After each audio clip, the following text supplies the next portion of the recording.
രാവിലത്തെ നല്ല ചൂട് അപ്പത്തിന്റെയും ദോശയുടെയും അതേപോലെ തന്നെ ഇഡ്ഡലിയുടെയും ഒക്കെ കൂടെ ബെസ്റ്റ് സൈഡായിട്ട് കഴിക്കാൻ പറ്റാവുന്ന എളുപ്പത്തിൽ റെഡിയാക്കി എടുക്കാൻ പറ്റാവുന്ന നല്ലൊരു ചമ്മന്തിയുടെ റെസിപ്പി ആട്ടോ ഇന്നത്തേത്. ഇതുപോലെ തക്കാളി ഒന്നും യൂസ് ചെയ്യാതെ ഒരു 5-10 മിനിറ്റിനുള്ളിൽ റെഡിയാക്കി എടുക്കാവുന്നതേ ഉള്ളൂ. അപ്പോൾ എല്ലാവരും മിസ് ചെയ്യാതെ ഒന്ന് ട്രൈ ചെയ്ത് നോക്കാം. അതിനായിട്ട് ഒരു പാനിലേക്ക് 2 ടേബിൾ സ്പൂൺ വെളിച്ചെണ്ണയാണ് ചേർത്ത് കൊടുക്കുന്നത്. വെളിച്ചെണ്ണയൊക്കെ നന്നായിട്ട് ചൂടായിട്ട് വരുമ്പോൾ വെളുത്തുള്ളി ചേർത്ത് കൊടുക്കാം കേട്ടോ. വലിയ വെളുത്തുള്ളിയൊക്കെ ആണെന്നുണ്ടെങ്കിൽ ഒരു 4-5 എണ്ണമൊക്കെ ചേർത്ത് കൊടുത്താൽ മതി.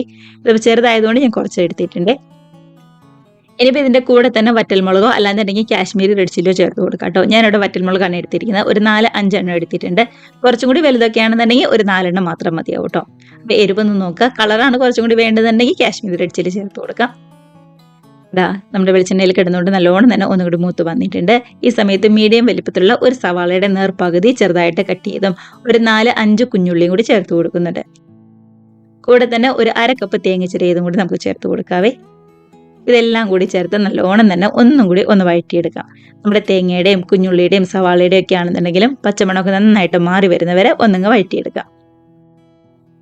ഇപ്പം ഗ്യാസിന്റെ ഫ്ലെയിം ഒരു മീഡിയത്തിലാട്ടോ വെച്ചിരിക്കുന്നത്. ഒരുപാട് കൂട്ടിയും വെക്കേണ്ട, എന്നാൽ തീരെ ഞങ്ങൾ ലോ ഫ്ലെയിമിലും വെക്കേണ്ട. മീഡിയം ഫ്ലെയിമിൽ വെച്ച് പച്ചമണമൊക്കെ നല്ലോണം ഒന്നിങ്ങോട്ട് മാറി നമ്മുടെ തേങ്ങയുടെ ഒക്കെ ആണെന്നുണ്ടെങ്കിലും കളറൊക്കെ ഒന്നിങ്ങോട്ട് മാറി വരുന്നവരെ വഴറ്റിയെടുക്കാവേ. കണ്ടതാ ഇതുപോലെ. ഇനി ഇതിലേക്ക് ചേർത്ത് കൊടുക്കുന്നത് ചെറിയൊരു നാരങ്ങ വലിപ്പത്തിലുള്ള പുളിയാട്ടോ. ഒരുപാട് വലിപ്പമുള്ളതൊന്നും വേണ്ട, കുറച്ച് മാത്രം മതി. ഇല്ലാന്നുണ്ടെങ്കിൽ നമ്മുടെ പുളിയുടെ ടേസ്റ്റ് കുറച്ചും മുന്നിൽ നിൽക്കും കേട്ടോ. അത്രയും വേണ്ട. ഇതിലേക്ക് ഒരു ചെറിയൊരു പിടി മല്ലിയില ചെറുതായിട്ട് കട്ട് ചെയ്തും കൂടി ചേർത്ത് കൊടുക്കാം. മല്ലിയില ഓപ്ഷണലാണ്, കയ്യിലുണ്ടെന്നുണ്ടെങ്കിൽ ചേർത്ത് കൊടുക്കാം. നല്ലൊരു ടേസ്റ്റ് ഉണ്ടാവും കേട്ടോ. ഇല്ലാന്നുണ്ടെങ്കിൽ മാത്രം സ്കിപ്പ് ചെയ്യാം. ഇനി അതും കൂടി ചേർത്ത് ഒരു 1-2 മിനിറ്റ് മീഡിയം ഫ്ലെയിമിൽ തന്നെ വെച്ച് നല്ലോണം തന്നെ ഒന്നിങ്ങോട്ട് വഴറ്റിയെടുത്തതിന് ശേഷം നമുക്ക് ഗ്യാസ് അങ്ങ് ഓഫ് ചെയ്യാം.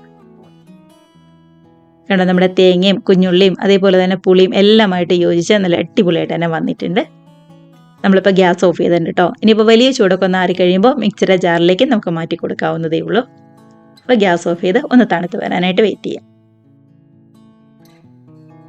അങ്ങനെ നമ്മുടെ മിക്സൊക്കെ ആണെന്നുണ്ടെങ്കിലും നന്നായിട്ട് തന്നെ തണുത്ത് വന്നിട്ടുണ്ട്. മിക്സിയുടെ ചെറിയ ജാറിലേക്കാട്ടോ മാറ്റി കൊടുക്കുന്നത്. അപ്പോൾ ഇതുവരെ നമ്മൾ ഇതിനകത്തേക്ക് ഉപ്പൊന്നും ചേർത്തേണ്ടായിരുന്നില്ല. ഈ സമയത്ത് ആവശ്യത്തിന് ഉപ്പും കൂടി ചേർത്ത് കൊടുക്കാവേ. അതിനുശേഷം അരയ്ക്കാൻ ആവശ്യമുള്ള വെള്ളവും കൂടി ചേർത്ത് കൊടുക്കാം കേട്ടോ. ഇതിപ്പോൾ ചൂടുവെള്ളമൊന്നുമല്ല, സാധാരണ പച്ചവെള്ളം തന്നെയാണ്. ഒരു 1/2 കപ്പ് മുതൽ 3/4 കപ്പ് വരെ കേട്ടോ വെള്ളം വേണ്ടത്. ആദ്യമേ ഒരു 1/2 കപ്പ് ചേർത്ത് നല്ലോണം ഒന്ന് അരച്ചെടുക്കുക. നല്ല കട്ടിയാണെന്നുണ്ടെങ്കിൽ മാത്രം വീണ്ടും കുറച്ചും കൂടി വെള്ളം ചേർത്ത് കൊടുത്താൽ മതി. ഈ ഒരു പരുവത്തിൽ നന്നായിട്ട് തന്നെ ഒന്നുകൂടെ അരച്ചെടുത്തിട്ടുണ്ട്. 1/2 കപ്പിൻ്റെ കൂടെ തന്നെ ഞാൻ ഒരു 2-3 ടേബിൾ സ്പൂൺ എക്സ്ട്രാ വെള്ളം കൂടി ചേർത്ത് കൊടുത്തിട്ടുണ്ടായിരുന്നു കേട്ടോ. ഇനിയിപ്പോൾ നമ്മുടെ ഈ ചട്നി കുറച്ചും കൂടി ലൂസായിട്ട് വേണമെന്നുണ്ടെങ്കിൽ കുറച്ചും കൂടി വെള്ളം ചേർത്ത് കൊടുക്കാം. അല്ല ഇത്ര കട്ടി വേണ്ടാന്നുണ്ടെങ്കിൽ കുറച്ച് വെള്ളം കുറച്ച് മാത്രം ചേർത്താൽ മതി. അതൊക്കെ നമ്മുടെ ഇഷ്ടത്തിന് ചെയ്യാവുന്നതേ ഉള്ളൂ. ഇനിയിപ്പോൾ ഒന്ന് താളിച്ചും കൂടി ചേർത്താൽ മതി. വെളിച്ചെണ്ണ നല്ലോണം ചൂടായിട്ട് വരുമ്പോൾ ഒരു 1/2 ടീസ്പൂൺ കടുക് ചേർത്ത് കൊടുക്കാം. കടുകും കൂടി നല്ലോണം പൊട്ടി വരുമ്പോൾ ഒരു 1/2 ടീസ്പൂൺ തന്നെ ഉഴുന്നും കൂടി ആട്ടോ ചേർത്ത് കൊടുക്കുന്നത്. ഇതിൻ്റെ കൂടെ തന്നെ ഒരു 2 തണ്ട് കറിവേപ്പിലയും കൂടി ചേർത്ത് നല്ലോണം തന്നെ ഒന്നിങ്ങോട്ട് പൊട്ടി വരുമ്പോൾ നമുക്ക് ഗ്യാസ് അങ്ങ് ഓഫ് ചെയ്ത് നേരെ നമ്മുടെ ചട്നിയിലേക്ക് അങ്ങോട്ട് ചേർത്ത് മിക്സ് ആക്കി എടുത്താൽ മാത്രം മതി. അപ്പോൾ ഇത്രയേ ഉള്ളൂ നമ്മുടെ ചമ്മന്തിയുടെ പരിപാടി എന്ന് പറയുന്നത്. എളുപ്പത്തിൽ റെഡിയാക്കി എടുക്കാൻ പറ്റാവുന്ന നല്ല സൂപ്പർ ടേസ്റ്റുള്ള ചമ്മന്തി തന്നെയാണ്. ഏറ്റവും കൂടി പോയി കഴിഞ്ഞാൽ ഒരു 5-10 മിനിറ്റ് അതിൻ്റെ ഉള്ളിൽ നമുക്ക് റെഡിയാക്കി എടുക്കാവുന്നതേ ഉള്ളൂ. ഒരുപാട് ചേരുവകളൊന്നും ആവശ്യമില്ലാതെ എളുപ്പം റെഡിയാക്കി എടുക്കാം. മിസ് ചെയ്യാതെ എല്ലാവരും ഒന്ന് ട്രൈ ചെയ്ത് നോക്കാം കേട്ടോ. നല്ല ചൂട് അപ്പത്തിൻ്റെയും അതേപോലെ തന്നെ ദോശയുടെയും ഇഡ്ഡലിയുടെയും ഒക്കെ കൂടെ ബെസ്റ്റ് സൈഡായിട്ട് സെർവ് ചെയ്യാവുന്നതേ ഉള്ളൂ. അതുപോലെ തന്നെ ട്രൈ ചെയ്ത് നോക്കിയിട്ട് കമൻസ് ഒക്കെ ആണെന്നുണ്ടെങ്കിലും മറക്കാതെ അറിയിക്കണേ. കൂടെ തന്നെ വീഡിയോ റെസിപ്പിക്ക് ഇഷ്ടമായിട്ടുണ്ടെങ്കിൽ ഒന്ന് ലൈക്ക് അടിച്ച് ഷെയറും കൂടി ചെയ്യാനായിട്ട് മറക്കല്ലേ. നമുക്കപ്പോൾ ഇതേപോലുള്ള പുതിയ അടിപൊളി വീഡിയോസും റെസിപ്പീസൊക്കെ ആയിട്ട് വീണ്ടും കാണാം. അതുവരെ എല്ലാവർക്കും ബൈ.